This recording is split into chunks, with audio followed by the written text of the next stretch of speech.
guys, welcome back to another video on the channel today.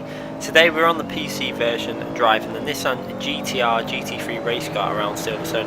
You can see there we've got the pedal cam working on, and we're going to go through a hot lap now driving around in this car. So turn into turn 1, really try and widen the angle into the corner in 5th gear, flat out through these corners in 5th now, and we're looking for the curb on the left as our braking reference there, just as it starts, the red and white curb, going down into 2nd gear, attacking the apex of that corner, hard on the power, and then down back into 2nd gear, tight in on the apex again, and on the power as early as we can, and flat out.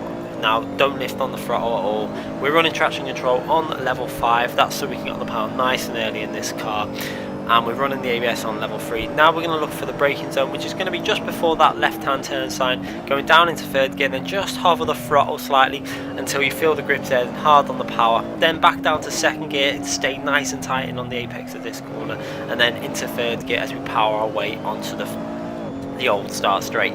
Now we're going to look to attack the old turn 1. We're going to look for the changing colour on the tarmac between the dark grey and the lighter grey, which is going to be our turning in reference there and our braking reference. So going down into 4th gear, hard on the power now, try and get on the power as early as you can so you're going to gain some acceleration out that corner. We stiffen the rear suspension up to try and help us out through corners like that, and it seems to work. You can see from the ghost behind there.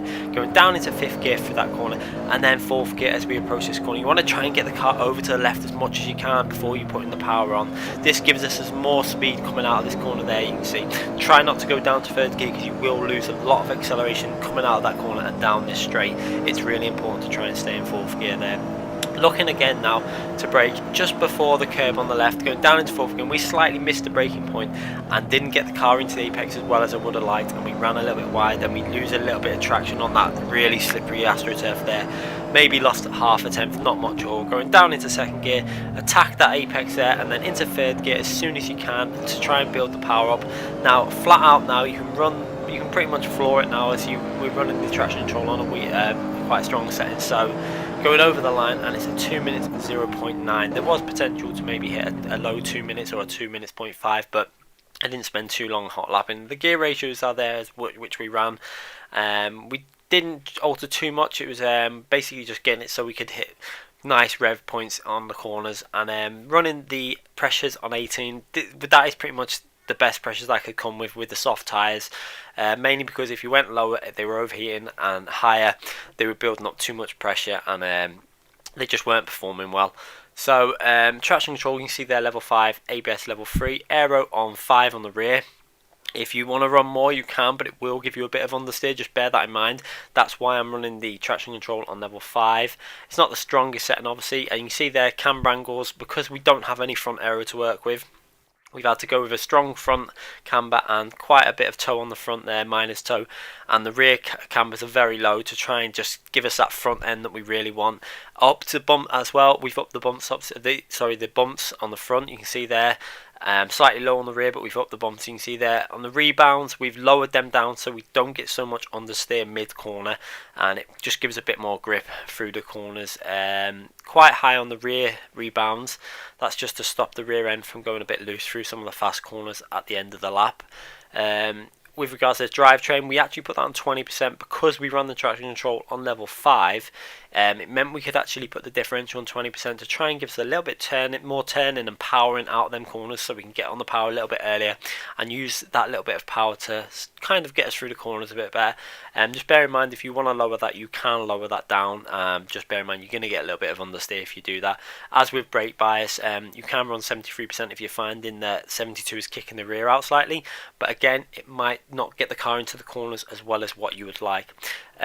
With regards to the travel range, we didn't adjust too much on the travel range. We did go a little bit lower than the default. Normally I like to go higher, but I found that we didn't need to go anywhere near as high as what I normally do for this track with this car. Ride height might have been slightly adjusted. I can't remember, we've gone back, it's not far from default. I don't think that we've actually we went higher and lower and found that was quite a nice setting there. Roll bars slightly adjusted I think, and again slightly stiffer on the front on the suspension. Anyway guys, hope you've enjoyed this lap and this run round Silverstone, and make sure you give this video a thumbs up if you've liked this video, and make sure you subscribe for more future videos. I apologise for the slight delay in content recently. It's mainly because I've been doing a lot of practice with the shifter on iRacing, and I'm really happy to say I've finally mastered it.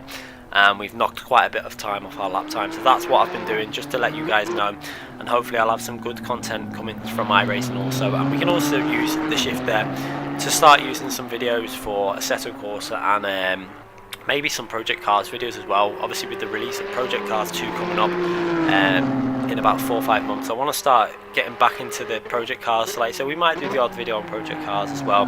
Maybe not just going for all out setups, just doing some hot laps and stuff. Anyway guys, hope you've enjoyed the video and thanks for watching.